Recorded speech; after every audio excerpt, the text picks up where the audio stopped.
Hai semuanya, selamat datang di channel ini lagi. Bagaimana kabar kalian semua? Semoga sehat selalu ya, amin. Pada video kali ini, Mimin mempersembahkan spoiler Wudong Kyakun Season 6 episode 3. Perlu dicatat bahwa Mimin rangkum dari novelnya, jadi kemungkinan berbeda ketika Donghuanya tayang. Mimin hanya memberikan sedikit gambaran, harap dimaklumi jika tidak sama. Namun sebelum lanjut jangan lupa untuk like, comment, and subscribe ya, agar tidak ketinggalan notifikasi seputar Donghua dan dukung channel ini. Kalau udah, mari kita langsung saja. Sebelumnya, Lindong memasuki reruntuhan aliansi Tianggang untuk mendapatkan harta karun kuno dari 4 sekte besar misterius. Namun, reruntuhan ini dipenuhi bahaya. Di tengah jalan, kelompok Lindong bertemu kelompok Musa dan diajak kerjasama untuk mendapatkan harta karun kuno dan dibagi rata. Tetapi Lindong menolak ajakannya dan terus melanjutkan perjalanan ke dalam reruntuhan. Penolakan Lindong menyebabkan Musa menyimpan dendam dan akan membuat perhitungan ketika waktunya tiba. Kelompok Lindong terus berjalan ke dalam reruntuhan dan merasakan panas di sekitar. Mereka segera melihat lautan api di depan mereka. Dari tablet batu, Lindong mengetahui ini adalah formasi pembakaran langit nirwana untuk melindungi harta karun paling berharga. Jika seseorang ingin memasuki wilayah terdalam dari harta karun kuno, dia harus melewati lautan api ini yang terbentuk dari nirwana chi. Karena formasi ini tidak sederhana, banyak orang telah menjadi patung arang di luar lautan api. Lindong kemudian memimpin menerobos memasuki lautan api. Gelombang panas yang menakutkan segera datang menerkam saat Lindong menyerbu ke lautan api. Karena tidak bisa menggerakkan nirwana chi di tempat ini, Lindong menggunakan kekuatan mentalnya menyelimuti tubuhnya dan Xiaoyan. Adapun Xiao Diao menggunakan batang logam untuk melindungi tubuhnya. Mereka bergerak seperti kilat menuju wilayah terdalam. Sementara Lindong melewati lautan api, energi mental Lindong menyebar. Dia terus-menerus mengawasi kegiatan di sekitarnya. Karena menyadari betapa menakutkannya nirwana Burning Sky Ari ini. Benar saja, setelah mereka menyerbu ke dalam nirwana Burning Sky Ari, guntur api nirwana muncul di lautan api. Menghadapi situasi ini, Lindong akhirnya bisa mengatasinya dengan melahap guntur api nirwana, menggunakan simbol pelahap kuno sembari terus maju menerjang. Lindong, Xiao Diao, dan Xiaoyan dengan cepat menerobos lautan api. Guntur api nirwana yang berulang kali ditembakkan sepenuhnya diserap ke dalam lubang hitam. Akhirnya mereka berubah menjadi nirwana chi yang mengamuk menjalar melalui anggota tubuh Lindong dan memurnikannya dari dalam keluar. Adegan ini agak spektakuler dan mengejutkan. Jika orang lain melihat ini, kemungkinan dia akan tercengang. Momentum Lindong berlanjut selama sekitar 10 menit, namun dia masih tidak dapat menemukan ujung lautan api. Karena dia telah menyerap sejumlah besar guntur api nirwana selama perjalanan ini, bagian dalam tubuhnya terasa sedikit bengkak. Dia tidak dapat sepenuhnya menyerap sejumlah besar nirwana chi ke dalam tubuhnya dalam waktu singkat. Kelompok Lindong akhirnya sampai di tepi lautan api. Namun cobaan belum selesai sampai di sini.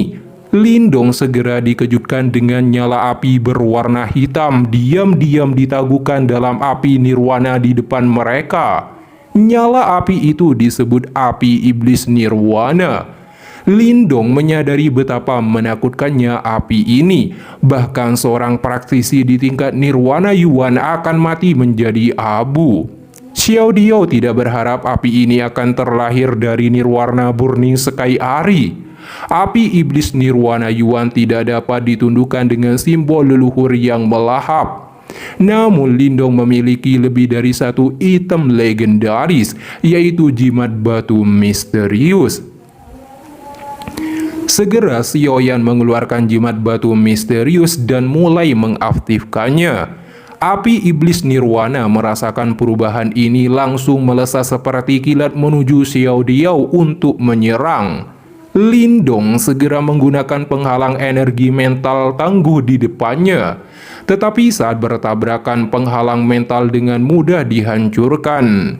Meski demikian, Lindong terus berjuang menahan api iblis nirwana yang terus-menerus menerobos. Akhirnya cahaya simbol putih seperti jaring melesat dari jimat batu misterius yang segera membungkus seluruh tubuh api iblis nirwana, menyegelnya dan ditaklukkan. Jimat batu misterius cukup untuk menekan api iblis nirwana. Di masa depan, Lindong dapat menggunakan api iblis nirwana ini. Bahkan, Bai Liu akan berakhir dalam keadaan yang sangat menyedihkan. Setelah itu, kelompok Lindong melanjutkan perjalanan dan akhirnya berhasil melewati ari langit pembakaran nirwana dan mencapai wilayah yang lebih dalam dari harta karun kuno. Sebuah ruangan berwarna keabu-abuan redup yang luas muncul di depan kelompok Lindong. Banyak pulau ditaklukkan di ruangan ini. Mereka terhubung satu sama lain dan muncul seperti benua terapung. Lindong baru saja keluar dari nirwana Burning Sky Ari ketika beberapa sosok manusia juga keluar dari belakangnya. Ini seharusnya menjadi wilayah terdalam dari harta karun kuno. Ayo pergi, kita juga harus pergi dan berburu harta karun. Lindong menggosok tangannya dan memimpin menuju pulau terapung paling jauh dengan tujuan langsung ke reruntuhan 4 sekte besar misterius. Di tempat itu terdapat aula besar. Kelompok Lindong secara bertahap mendekati aula batu besar ini. Baru pada saat itulah mereka menemukan bahwa sudah cukup banyak sosok yang hadir. Jelas mereka adalah kerajaan dan ahli yang kuat yang telah datang ke wilayah terdalam dari harta karun ini. Namun Lindong tidak menyembunyikan dirinya ketika dia melihat mereka. Sebagai gantinya, dia langsung turun dari langit sebelum mendarat di pilar batu dengan Xiao Diao dan Xiaoyan. Munculnya mereka menarik cukup banyak tatapan dan memicu diskusi pribadi. Dari bagaimana Lindong telah mengalahkan Si Kun dari kerajaan Kekaisaran Tebing Iblis, mencapai tahap nirwana dan dianggap tidak sesederhana dari kekaisaran rendah. Di mata mereka, mau lahir dari mana dan berstatus apapun dia, jika dia tidak jenius, maka di mata mereka hanyalah sampah. Yang paling penting adalah kekuatan pribadi seseorang dan prestasi yang telah dia capai. Di bawah tatapan mata banyak orang ini, Lindong sudah terbiasa dan tidak menghiraukannya. Yang lebih penting, dia terkejut melihat 32 ahli tahap Yuan Nirwana yang lebih kuat dari Si Kun di depan aula besar. Namun yang membuat Lindong merasakan keanehan adalah aula besar di depan mereka tidak memiliki penghalang energi. Banyak orang juga memiliki pikiran seperti Lindong dan tetap waspada. Adapun 3 orang di depan aula besar itu mengungkapkan ekspresi bersemangat setelah menunggu waktu yang lama. Xiao Diao berkata pada Lindong bahwa ada sesuatu di bawah tanah. Meski dia tidak tahu apa itu, dia memperingatkan agar berhati-hati karena tempat ini pasti memiliki pertahanan kuat. Sementara Lindong, Xiao Diao, dan Xiaoyan memperlakukan situasi dengan kewaspadaan. 3 kelompok orang tepat di depannya akhirnya tidak dapat mengendalikan diri saat mereka mulai bergerak. Mereka bertiga dengan sangat cepat bergerak memimpin menuju aula batu besar. Dalam sekejap, mereka telah muncul dalam jarak 1000 kaki dari aula batu yang sangat besar. Namun tepat ketika tubuh mereka hendak mengisi radius 1000 kaki, Lindong tiba-tiba mengerutkan keningnya. Riak ditransmisikan dari bawah tanah sebelum bergetar dalam seperkian detik. Segera tanah aula batu besar di bagian depan runtuh. Sosok raksasa berwarna putih keabu-abuan bergegas keluar dari bawah tanah dengan kecepatan kilat. Binatang itu bertabrakan dengan keras ketiga manusia dengan kecepatan yang tidak dapat dideteksi dengan mata telanjang. Ketiga ahli tahap Yuan Nirwana itu langsung terbang kembali di depan banyak mata yang terkejut setelah dihempaskan. Tubuh mereka mendarat di tanah dengan cara yang menyedihkan, dan kaki mereka langsung menggosok bekas luka yang dalam di tanah. Setelah itu, mata mereka juga terkejut saat mereka melihat ke tanah di depan aula batu besar yang telah retak. Debu abu-abu memenuhi tempat itu. Sesaat kemudian sosok besar binatang sepertinya terbangun dari tanah. Itu membawa semacam tekanan kuno sementara perlahan muncul di depan mata semua orang. Lindong melihat sosok besar di debu keabu-abuan dan matanya menyusut. Xiao Diao berkata ini adalah naga iblis bersejarah. Ekspresi Lindong berkedut mendengar ini. Binatang iblis kuno ini dari zaman kuno dan ganas. Meskipun memiliki garis keturunan naga yang lemah, keganasan dan kekuatannya jauh melebihi beberapa binatang buas dengan garis keturunan naga yang lebih kuat. Keempat kaki binatang itu berdiri di luar aula batu yang sangat besar.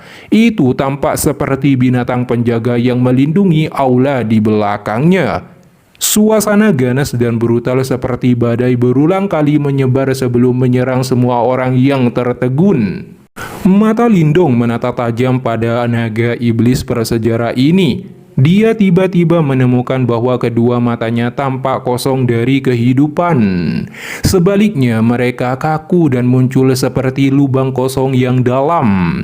Bahkan ada gelombang demi gelombang aura kematian menyebar darinya. Xiao Diao sedikit terkejut dan berkata bahwa naga iblis prasejarah ini sudah mati. Lindong terkejut mendengar ini, dan apa yang akan terjadi selanjutnya? Akankah Lindong berhasil melewati binatang penjaga ini, memasuki aula besar dan mendapatkan warisan kuno?